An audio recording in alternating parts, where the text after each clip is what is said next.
దేవుని శక్తి. 1 తెస్సలోనికీయులకు 5వ అధ్యాయం 15వ వచనంలో చూస్తే ప్రార్థన ఏ ఏ సమయాల్లో చేయాలో చివరిగా అక్కడ చెబుతున్నారు. ఎల్లప్పుడూ ప్రార్థన చేయాలి. ఎప్పుడు చేయాలండి? ఎల్లప్పుడూ ప్రార్థన చేయాలి. ఎల్లప్పుడూ ప్రార్థన చేయాలండి. ప్రతిరోజు రోజుకి ఒకసారి ఫోన్ చేస్తారండి? ఒకసారి చేస్తారా? ఒకసారి చేయరు, 3 సార్లు చేస్తారు. ఒకరోజు చేసి పోనీలే నేను తినలేకపోతున్నా, ఎక్కడ తింటావులే, వద్దులే అనుకుంటారా? అనుకోండి. మరి ప్రార్థన విషయాల్లో మాత్రం మనం ఎందుకు చేయాలి? రోజు చేయాలి ప్రార్థన అనుకుంటాం. మనం ఎలాగైతే 3 పూటలో ఎలాగైతే ఫోన్ చేస్తామో అలాగే దేవునికి కూడా 3 సార్లు ప్రార్థన చేయాలి. ఎల్లప్పుడూ కూడా ఆయనకు ప్రార్థన చేసేవారిగా ఉంటారు. ప్రార్థన అనగా దేవునితో మాట్లాడుకోవడం, వాక్యం అనగా దేవుడు మనతో మాట్లాడటం. అంటే ప్రార్థన ద్వారా మనం దేవునితో మాట్లాడుతున్నాం, వాక్యం అనగా దేవుడు మనతో మాట్లాడుతున్నాడంటే మనలో ఉన్న ప్రతి ఒక్క తప్పు కూడా ఆయన ఏం చేస్తుందంటే సరి చేస్తున్నాడు.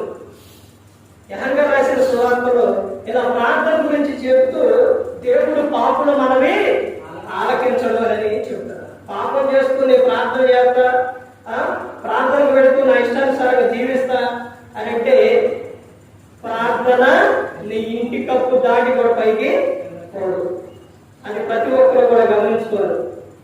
ప్రార్థన దేవునితో మాట్లాడుకోవడం. ఎప్పుడు ప్రార్థన చేయాలంటే ఎల్లప్పుడూ కూడా ప్రార్థన చేయాలి. యేసుక్రీస్తు ప్రభువు దగ్గరకు ఒక విధవరాలు వచ్చినప్పుడు, అన్యాయస్తులైన న్యాయాధిపతి ఆయన దగ్గరకు వచ్చినప్పుడు ఆమె విషయాలు ఆయన పట్టించుకున్నప్పుడు యేసుక్రీస్తు ప్రభువు చెప్పిన సందర్భం అక్కడ అద్భుతంగా ఉంటుంది. ఎలా ఉంటుందో తెలుసండి? ఒకసారి ఆమె వచ్చింది, పట్టించుకోడు. మరలా వచ్చింది, పట్టించుకోడు. మరలా ఈసారి వచ్చినప్పుడు ఇన్నిసార్లు ఎందుకు వస్తుంది అని పిలిచి ఆమె విషయమై న్యాయం తీర్చి పంపించారు. అప్పుడు యేసుక్రీస్తు ప్రభువు చెప్తున్న విషయం, అన్యాయస్తులైన న్యాయాధిపతి ఆమె విషయంలో న్యాయం తీర్చినప్పుడు జీవం గల దేవుడు నీ విషయంలో న్యాయం తీర్చడండి. అయితే అక్కడ చెబుతున్న సందర్భం ఏంటంటే ఆమె కలిగి ఉన్న విషయాన్ని యేసుక్రీస్తు ప్రభువు చెప్తున్న విషయం, ఆమె నిత్యము కూడా ఏం చేసింది? ఆయన దగ్గరకు వచ్చి గోజాడుతూ, అంటే నిత్యము ప్రార్థన చేయాలి, గోజాడుతూ ప్రార్థన చేయాలి, విసుకక ప్రార్థన చేయాలి. ఈ విధంగా ప్రార్థన చేయాలి.